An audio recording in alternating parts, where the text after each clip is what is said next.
Assalamualaikum warahmatullahi wabarakatuh. Nama saya Lazman Auzan Rasib.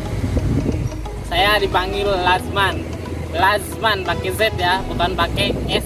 Nah, kebanyakan orangnya dengar Lazman. Kalau Lazman nih ibarat kalau diartikan dalam bahasa Inggris bisa manusia terakhir atau lazy man. Nah, beda. Saya Lazman biasa. Lazman Auzan Rasib. Nggak tahu bapak saya memberikan nama Lazman ini artinya apa. Sampai sekarang saya belum pernah nanya arti nama dari itu.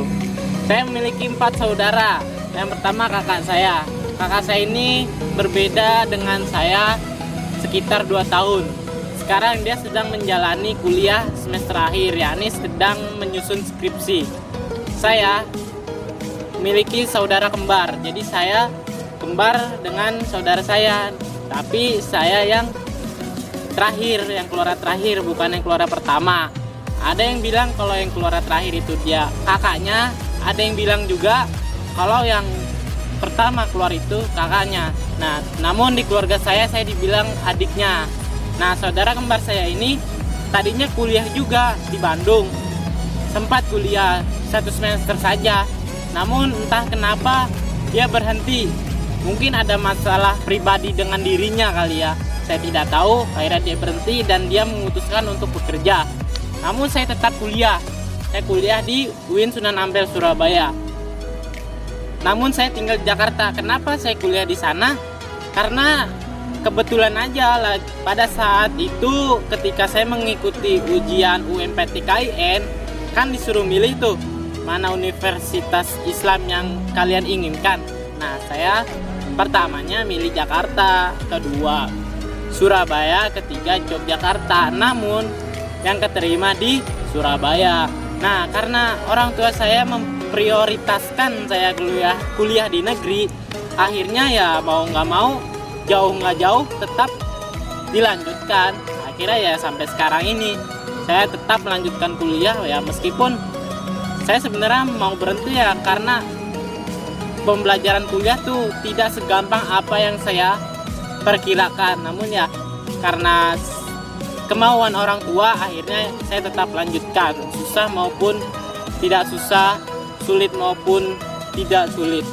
Nah, seperti itulah. Namun seiring waktu ya suatu saat saya bisa memahami semua pelajaran itu. Dan saya tinggal di Surabaya, tidak memiliki saudara sama sekali.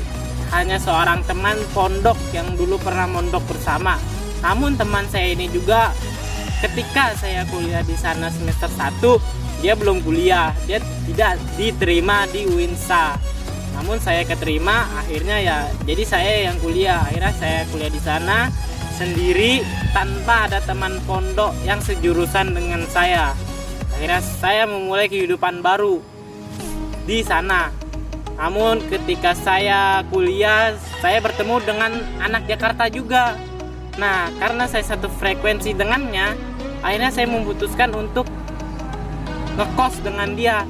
Akhirnya saya satu kos dengan dia supaya saya dan dia bahasanya sama, bahasanya nyambung, saling mengerti lah. Dan dia juga sama-sama lulusan pondok. Dalam artian kalau kita sama-sama lulusan pondok, ya pahamlah ketika kehidupan di pondok itu seperti apa, ketika kita susah seperti apa, ketika kita banyak uang itu seperti apa dengan teman-temannya yang jauh dari orang tua kita, dan kita hanya bisa memanfaatkan teman-teman kita. Nah, yaitu ketika saya masuk kuliah. Namun dalam masa pandemi ini ya sekarang saya kuliah di rumah aja. Kalau saya di Surabaya, saya bingung kan, orang-orang pada pulang ke rumahnya, saya sendirian di kos, nanti nggak jelas. Mending saya ke rumah saja, membantu orang tua juga banyak berkah. Kuliah sambil online kan juga tidak masalah, karena ya keputusan pemerintah seperti saat ini. Dan saya juga memiliki sebuah tujuan ketika saya kuliah. Awalnya ketika saya kuliah ini saya memiliki tujuan, saya ingin, kenapa saya memilih KPI, karena ya awalnya saya seneng dengan para wartawan, reporter yang kadang suka megang kamera, meliput, syuting, anchor ya. Saya lebih tertarik ke kameramennya. Meskipun saya sama sekali tidak memiliki basic tentang kamera atau pengertian tentang kamera, namun ya sewaktu-waktu ketika saya belajar, ya pasti suatu saat saya akan bisa mempelajari ilmu itu.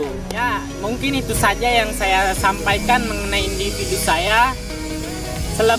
Kurang lebihnya mohon maaf ya, karena saya juga bingung untuk berkata-kata apalagi mengenai diri saya. Bukan bingung sih, kalau saya panjang lebar maka tidak selesai. Itulah seseorang ketika membicarakan diri sendirinya sendiri. Ya, sekian dari saya. Wassalamualaikum warahmatullahi wabarakatuh.